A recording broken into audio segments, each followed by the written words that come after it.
വീതിചക്രത്തിൻ്റെ wheel of Fortune കറക്കത്തിന് ശേഷം നാം ഇപ്പോൾ എത്തി നിൽക്കുന്നത് സത്യത്തിൻ്റെയും നീതിയുടെയും സന്നിധിയിലാണ്. 11-ാം നമ്പർ കാർഡായ ജസ്റ്റിസ്. ഭാഗ്യം എന്നതിലുപരി നാം ചെയ്ത പ്രവൃത്തികൾക്ക് കൃത്യമായി ഫലം ലഭിക്കുന്ന കർമ്മഫലത്തിൻ്റെ law of cause and effect കാർഡാണിത്. ജസ്റ്റിസ്. ഇവിടെ വികാരങ്ങൾക്കല്ല, മറിച്ച് സത്യത്തിനാണ് വില. 1. ചിത്രത്തിലെ പ്രതീകങ്ങളും അവയുടെ അർത്ഥവും. വാൾ, ദ സ്വോർഡ്. നീതിദേവതയുടെ വലത് കൈയിലുള്ള വാൾ ഉയർത്തിപ്പിടിച്ചിരിക്കുന്നു. ഇത് വിവേചനത്തെ, ഡിസ്ക്രിമിനേഷൻ സൂചിപ്പിക്കുന്നു. സത്യമേത്, മിഥ്യയേത് എന്ന് വേർതിരിക്കാനുള്ള മൂർച്ചയുള്ള ബുദ്ധി. ഇത് ഇരട്ടവായ്ത്തലയുള്ളതാണ്. അതായത് നീതി നടപ്പാക്കുമ്പോൾ അത് ആർക്കും ഒരുപോലെ ബാധകമാണ്. തുലാസ്, ദ സ്കെയിൽസ്. ഇടതു കൈയിലുള്ള തുലാസ് സന്തുലിതാവസ്ഥയെ, ബാലൻസ് കാണിക്കുന്നു. ഓരോ ചിന്തയെയും പ്രവൃത്തിയെയും തൂക്കി നോക്കി കൃത്യമായി വിധി കൽപ്പിക്കപ്പെടുന്നു. നമ്മുടെ യുക്തിയും വികാരവും തമ്മിലുള്ള ബാലൻസ് ആണിവിടെ പ്രധാനം. കിരീടത്തിലെ ചതുരക്കല്ല്, ദ സ്ക്വയർ ജെം.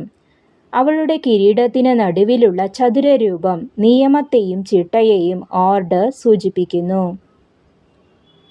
തൂണുകൾ. ഹൈ പ്രീസ്റ്റിസിൻ്റേതുപോലെ ഇവിടെയും 2 തൂണുകളുണ്ട്. ഇത് നിയമത്തിൻ്റെ ഉറപ്പിനെയും ഭൗതിക ലോകത്തെ നീതിയെയും പ്രതിനിധീകരിക്കുന്നു. മുന്നോട്ട് നീട്ടിയ പാദം.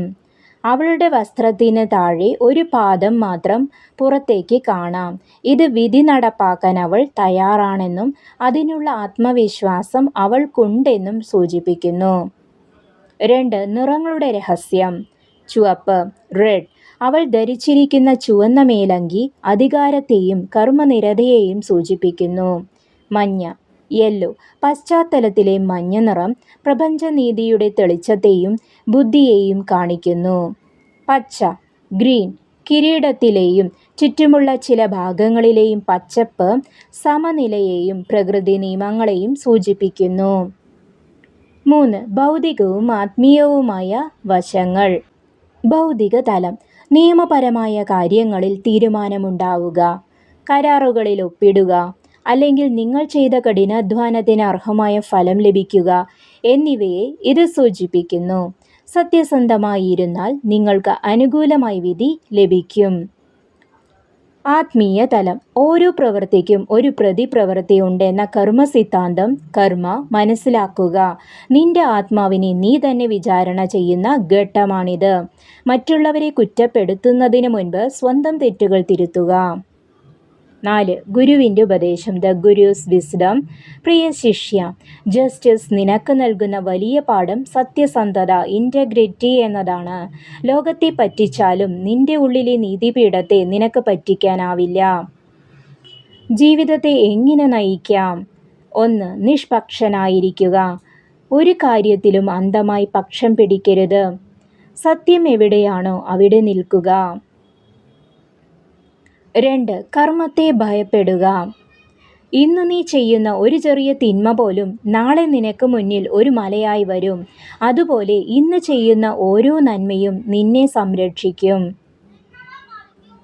3. സ്വയം തിരുത്തുക. മറ്റുള്ളവർ നീതി പാലിക്കണമെന്ന് ആഗ്രഹിക്കുന്നതിന് മുൻപ് നീ നിന്റെ ജീവിതത്തിൽ നീതി പുലർത്തുന്നുണ്ടോ എന്ന് പരിശോധിക്കുക. സൂക്ഷ്മമായ ഒരു രഹസ്യം കൂടി. മറ്റുള്ള കാർഡുകളിൽ നിന്ന് വ്യത്യസ്തമായി ജസ്റ്റിസ് കാർഡിലെ ദേവതയുടെ കണ്ണുകൾ മൂടിക്കെട്ടിയിട്ടില്ല, ബ്ലൈൻഡ് ഫോൾഡഡ്.